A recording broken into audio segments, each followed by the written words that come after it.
ကဘာပေါ်မှာရှိတဲ့လူတွေအများဆုံးလာရောက်ကြတဲ့ပြတိုက်လုံခြုံရေးမတရားတင်းကျပ်ပါတယ်ဆိုတဲ့ပြတိုက်တစ်ခုကနေတန်ဖိုးလုံးဝမဖြတ်နိုင်တဲ့သရက်ဖူးရတနာတွေတမိုင်းဝင်အမွေအနှစ်တွေကိုနေကင်းကြောင်တောင်မှာပဲခိုးယူခံလိုက်ရပါတယ်9မိနစ်တာကြာမြင့်ပြီးလျှက်ပြက်လိုမြန်ဆန်တဲ့ရုပ်ရှင်တွေကဇုံရင်ခန်းလိုကျွမ်းကျင်ပိုင်တဲ့လုံးနဲ့ဒီတမယာတိုက်မှုကြီးဟာကဘာတဝန်းလုံးကိုတုံလုံးစေခဲ့ပါတယ်ဟုတ်ပါတယ်ဒါကတော့ပြင်သစ်နိုင်ငံပဲရစ်ကနာမည်ကြီးမိုနာလီဇာပကြီးကားထားရှိရာလူပြတိုက်မှာအော်တိုဘာလ19ရက်နေ့နနက်9:00နာရီခွဲအချိန်မှာဖြစ်သွားခဲ့တဲ့ဖောက်ထွင်းမှုပါပဲဒီဗီဒီယိုမှာတော့ကျွန်တော်တို့ရဲ့ Brain Box မြန်မာ channel ကနေ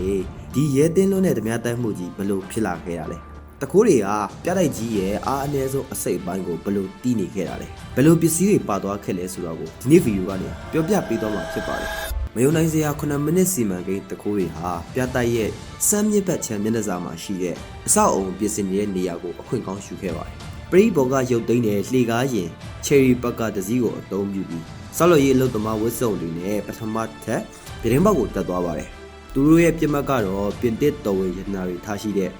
Gallery D အပလိုခမ်းမှာပါအပေါ်ကိုရောက်တာနဲ့ဘက်ထရီအားသုံးဖြတ်တောက်ဆက် desk cutter တွေနဲ့မှန်ပြတင်းပေါက်တွေကိုဖြတ်တောက်ပြီးလုံခြုံရေးအဆောက်တွေကိုချိန်ချောက်ခဲ့ကြပါတယ်သူတို့ခိုးယူရတဲ့ပစ္စည်းတွေထဲမှာနပိုလီယန်ကသူ့ဇနီးမာရီလူးဝစ်ကိုပေးခဲ့တဲ့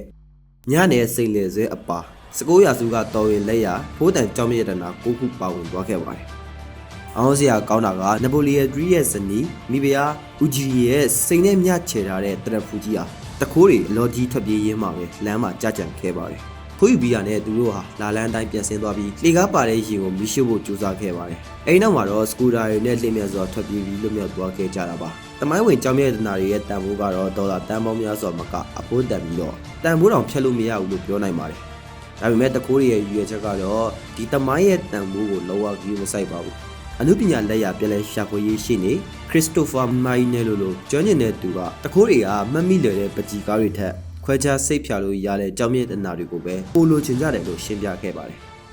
သူတို့ဟာခိုးယူလာတဲ့စိန်မြစတဲ့ကြောက်တွေကို Aston Cavis လို့ကြောက်စည်းကွက်ကြီးတွေစီပို့ဆောင်ကမယုံမသားကြောက်သမားတွေနဲ့ချိတ်ဆက်ပြီးကြောက်တုံးကြီးတွေကိုတင်းငယ်တဲ့ကြောက်တုံးလေးတွေအဖြစ်ခွဲစိတ်ဖျောက်ဖျက်ဖို့ကြိုးစားလာပါလိမ့်မယ်လို့ပြောခဲ့ပါတယ်။ဒါမှဒါလုံးဝချီရခံမရတော့ပဲ Black Market မှာဝေသားအဖြစ်အလွယ်တကူရောင်းချနိုင်မှာဖြစ်ပါတယ်။လုံခြုံရေးချိုရင်းနဲ့တမိုင်းဝင်ဖြစ်ရကြောင်းပြတိုက်အပေါ်ဝေဖန်မှုတွေကထပ်ပေါ်လာခဲ့ပါတယ်။ပြတိုက်ဝန်ထမ်းတမကခေါင်းဆောင် Alice Musa ကလုံခြုံရေးဝန်ထမ်းတွေဟာလာပေါင်းများစွာကလေးကလုံခြုံရေးချိုရင်ချက်ကိုတတိပေးခဲ့ပေမဲ့စီမံကန့်ကွက်ရေးအကွဲကလစ်လူရှုခဲ့တာကြောင့်ဒီလိုဖြစ်ရမျိုးဖြစ်တာလို့ဖော်ထုတ်ပြောကြားခဲ့ပါတယ်။တကယ်တော့လူးပြတိုက်ဟာ1911ခုနှစ်တုန်းကမိုနာလီဇာပကြီးကားခိုးယူခံရခဲ့ပူပါတယ်။အဲဒီတုန်းကပြတိုက်ဝန်ထမ်းဟောင်းဗီချန်ဆိုပါရူဂျာကခိုးယူခဲ့တာဖြစ်ပြီးနှစ်ပေါင်းများစွာအကြာမှပကြီးကားကိုပြန်လည်ရရှိခဲ့ပါတယ်။ဒါပေမဲ့အခုခိုးခံရတဲ့အကြောင်းမြင့်ရတနာတွေကခြေရာဖျောက်ဖျက်ဖို့ပိုလွယ်ကူတဲ့အတွက်စုံစမ်းစစ်ဆေးမှု60ပါဝင်တဲ့ပြင်တစ်ရဲတပ်ဖွဲ့ဟာတခိုးတွေခွဲစိတ်မဖြောက်ဖျက်ခင်